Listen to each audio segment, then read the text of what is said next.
Alors, puisque tu me tends la perche, je vais signaler, parce que beaucoup de personnes dans les Hamza nous disent, ouais, mais les Franco-Turcs, vous investissez pas, vous votez pas, vous faites rien, tout ça, c'est pour ça qu'on vous ignore.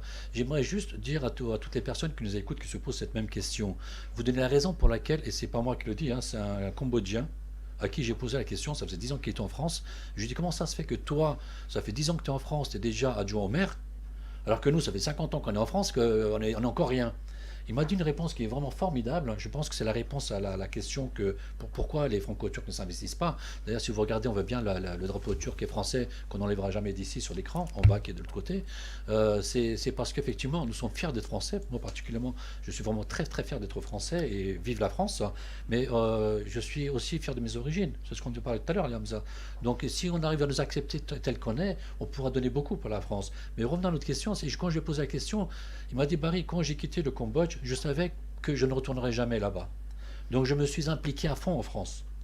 Nous, nos parents, quand ils sont venus ici dans les années 70, en l'occurrence mes parents, et les parents de beaucoup de franco-turcs, la première génération qui sont venus ici, ils n'avaient pas l'intention de rester en France.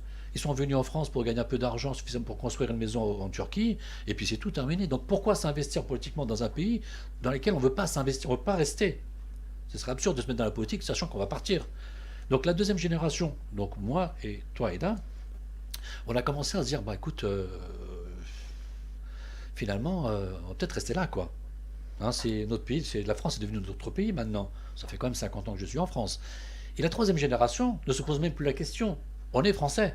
D'accord, on a des origines, mais on est français. Donc c'est pour ça que la troisième génération qui arrive, ben, elle s'implique dans pas mal dans la politique, ils s'impliquent de plus en plus dans les études, on a des médecins, des avocats et tout ça qui arrive, et qui fait qu'aujourd'hui, ben, il va falloir compter avec les franco-turcs et juste leur redonner l'envie de faire de la politique parce que tout le monde est honorable dans la politique, hein. Qu'on soit dans tes origines à toi, les miennes, en France, il faut qu'on s'implique dans la politique. Et je voulais juste répondre, faire un petit aparté. Pardonnez-moi, j'ai pris le micro, mais pour expliquer pourquoi les franco-turcs ne s'investissaient pas et pourquoi à partir de maintenant, vous allez voir de plus en plus de franco-turcs partout.